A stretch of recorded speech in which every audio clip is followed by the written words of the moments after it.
पेशकश में आप सभी का स्वागत है। मैं हूं आपके साथ रोमिता तिवारी। 12वीं की परीक्षाएं शुरू हो चुकी हैं और इसके बाद दौड़ यूनिवर्सिटी में दाखिले के लिए शुरू हो जाएगी। इस बार सेंट्रल यूनिवर्सिटी में दाखिले का सीन बदल सा गया है, क्योंकि इस बार दिल्ली यूनिवर्सिटी में दाखिले के लिए कट ऑफ की जरूरत नहीं होगी, बल्कि कॉमन एंट्रेंस परीक्षा के जरिए एडमिशन होंगे। तो चलिए सबसे पहले आपको ये समझाते हैं कि आखिर CUET है क्या, जिसे इस बार सेंट्रल यूनिवर्सिटी में दाखिले मिलने जा रहे हैं।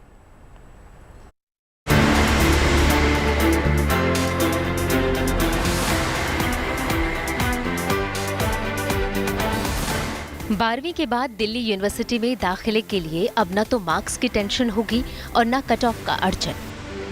बस अपनी योग्यता के दम पर 12वीं पास कोई भी छात्र अपने मनपसंद कॉलेज और कोर्स में एडमिशन ले सकेगा। दिल्ली यूनिवर्सिटी में दाखिला लेने की प्रक्रिया में बदलाव कर दिया गया है। पहले यहाँ कक्षा 12वीं के अंकों के आधार पर एडमिशन मिलता था, लेकिन अब ऐसा नहीं होगा। नई शिक्षा नीति के तहत कॉमन एंट्रेंस टेस्ट का आयोजन किया जाएगा, जिसके आधार पर छात्रों को एडमिशन मिलेगा। छात्रों को इसी सत्र से कॉमन एंट्रेंस टेस्ट देना होगा। परीक्षा का आयोजन नेशनल टेस्टिंग एजेंसी NTA द्वारा किया जाएगा।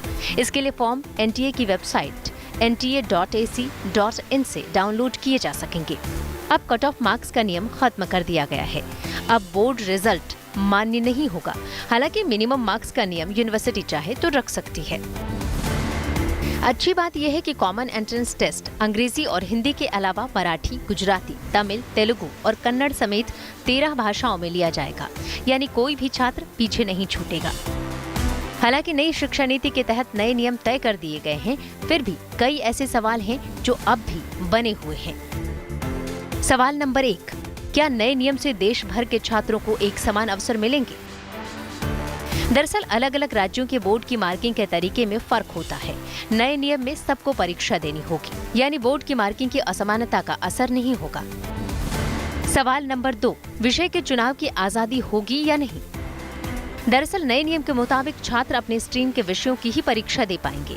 ऐसे में अगर छात्र 12वीं के बाद अपने सब्जेक्ट चेंज करना चाहते हैं तो उसके पास क्या रास्ता है? सवाल नंबर 3, 12वीं की परीक्षा में आए नंबर का एडमिशन में वेटेज होगा या नहीं? अगर 12वीं की परीक्षा में आए नंबर का एडमिशन में वेटेज नहीं होगा तो फिर बच्चे 12वीं में सिर्फ पास करने के लिए पढ़ेंगे और उनका पूरा फोकस एंट्रेंस की तैयारी पर होगा। इससे स्कूली पढ़ाई पर असर हो सकता है। सवाल नंबर 4, क्या इससे ट्यूशन कल्चर को बढ़ावा मिलेगा? किसी भी एग्जाम की तैयारी के लिए ढेरों प्राइवेट ट्यूशन्स चलते हैं। ऐसे में सवाल ये भी उठता है कि क्या अब नई यूनिवर्सिटी में दाखिले के लिए भी ट्यूशन लेना होगा? Bureau report, good news today. देखिए, दिल्ली यूनिवर्सिटी में देश भर के छात्र दाखिले के लिए आते हैं और अभी तक यहाँ पर दाखिला लेना आसान नहीं होता था। कई बड़े कॉलेज और हाई प्रोफाइल कोर्सेज में दाखिला इतना मुश्किल था क्योंकि कई बार कट ऑफ 100% तक चला जाता था। इस समस्या पर खुद DU में अरसे से मंथन चल रहा था और एंट्रेंस टेस्ट पर गौर किया जा रहा था। नए नियम आने के बाद UGC के चेयरमैन जगदीश कुमार ने कहा है कि कॉमन टेस्ट छात्रों के लिए ज्यादा फ्रेंडली होगा और इससे उनकी सुविधाएं भी बढ़ेंगी। देखिए खास रिपोर्ट।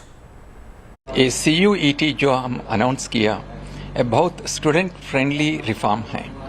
अब क्या हो रहे हैं, students if they want to get admission in UG programmes they have to write many entrance examinations, और कुछ यूनिवर्सिटीज़ में एडमिशन +2 मार्क्स के बेसिस पे एडमिशन होता है, और इसमें बहुत वेरिएशंस भी है because we have so many boards across the country.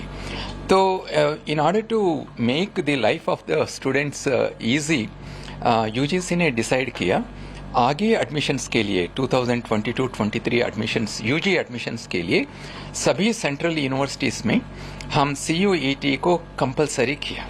ये एग्ज़ाम हम फर्स्ट वीक ऑफ जुलाई में कंडक्ट करेंगे और इसका application process April first week में शुरू होगा।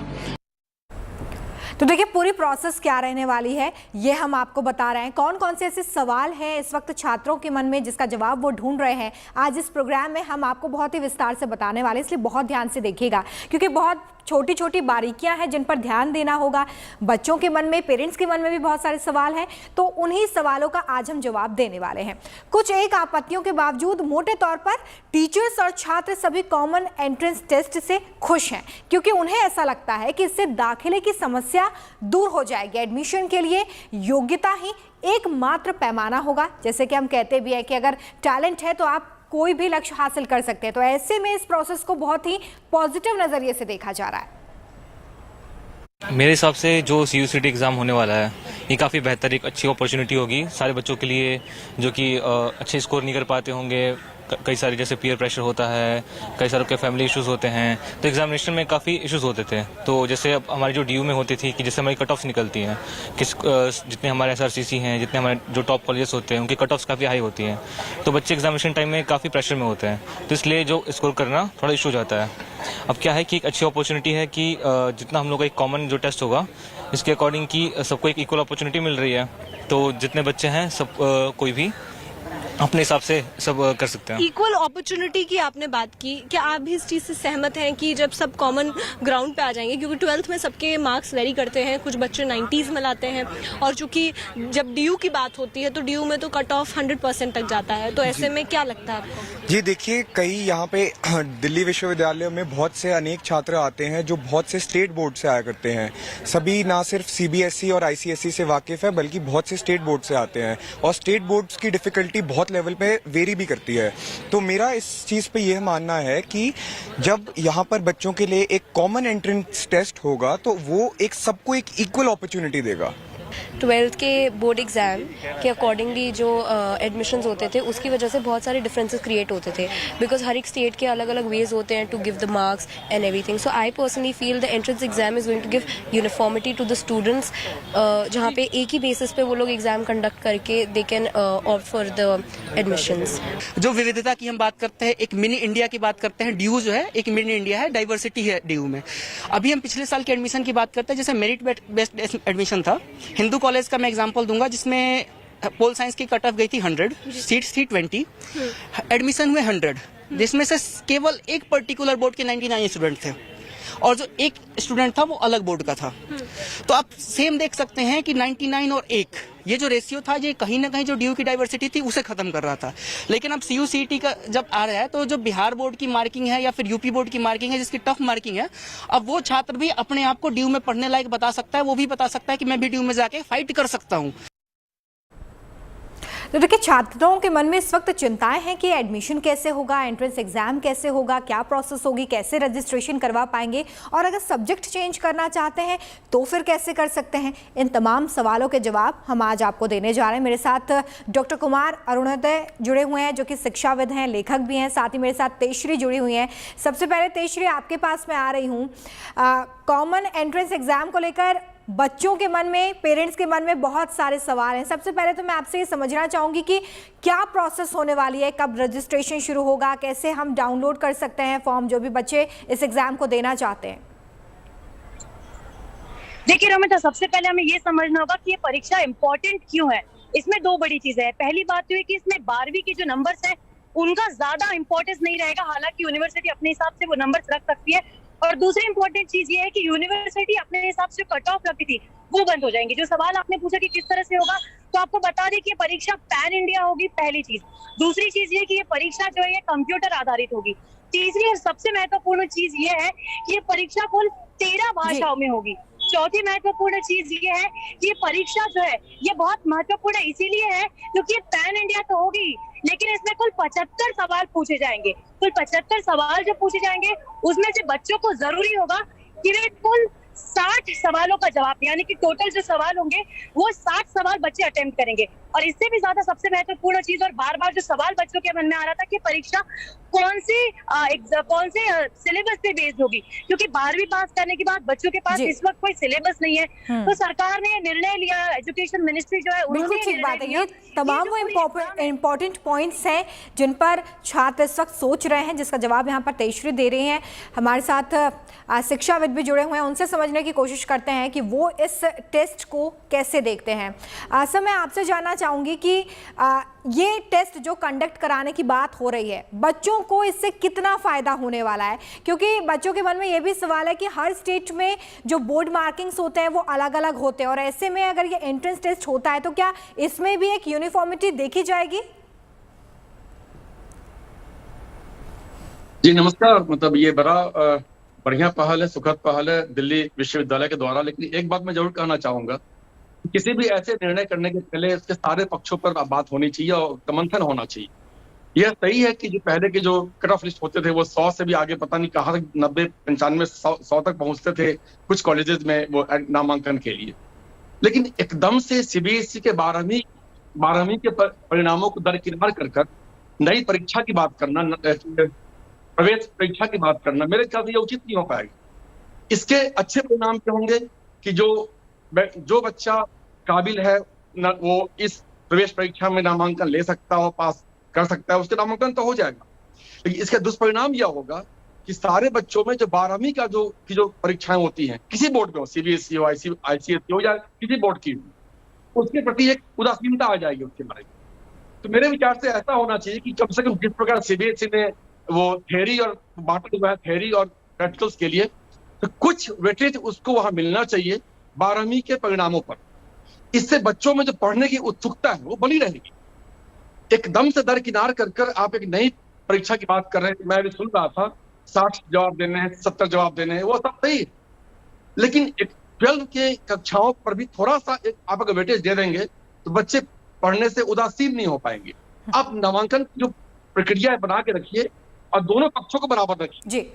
एक परीक्षा भी हो और साथ में जो एक वेट देना है 12 के परिणामों पर, वो भी आप एक बना के रखें। जी डॉक्टर, आप लौटूंगी मैं आपके पास, क्योंकि बहुत महत्वपूर्ण पहलू आपकी तरफ से साझा किया जा रहा है। नए दाखिले नियम को लेकर छात्रों के मन में कई तरह के सवाल हैं। उन तमाम सवालों के जवाब दे रहे हैं दिल्ली यूनिवर्सिटी के वाइस चांसलर योगेश सिंह। सुनिए। इस पर बातचीत करने के लिए मेरे साथ में मौजूद है दिल्ली विश्वविद्यालय के vice chancellor Yogesh Singh. Sir, बहुत बहुत धन्यवाद हमारे साथ जुड़ने के लिए। सबसे पहले ये जानना चाहेंगे कि 12वीं की मेरिट जब हमारे पास थी, ऐसे में सीयू सेट की आवश्यकता क्यों पड़ी? 12वीं की तो मेरिट थी ही, बिल्कुल सही बात है। एडमिशन इतने सालों से होते ही थे उसमें।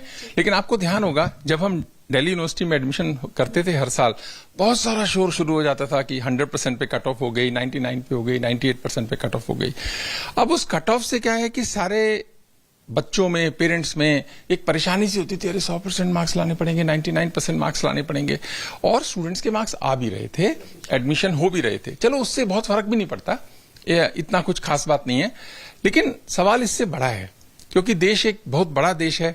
हमारे देश में एक सेंट्रल बोर्ड है और हर राज्य के अपने अपने बोर्ड हैं। और कुछ बोर्ड ऐसे हैं जो बहुत स्ट्रिक्ट हैं, ज्यादा मार्क्स नहीं देते। कुछ बोर्ड ऐसे हैं जो लीनियंट हैं, थोड़े लीनियंट होके मार्क्स देते हैं, उन बच्चों के ज्यादा मार्क्स आते हैं। और बहुत सारे बोर्ड रीजनेबल से बोर्ड हैं, रीजनेबल से मार्क्स आते हैं। तो जब मेरिट बेस्ड एडमिशन हो रहा है तो उसमें क्या होता था कि जो बोर्ड तय कर रहा है बहुत बार कि आप किस बोर्ड के स्टूडेंट हैं, आपकी परफॉर्मेंस ही तय करनी चाहिए, ना कि दूसरे पैरामीटर्स का रोल होना चाहिए।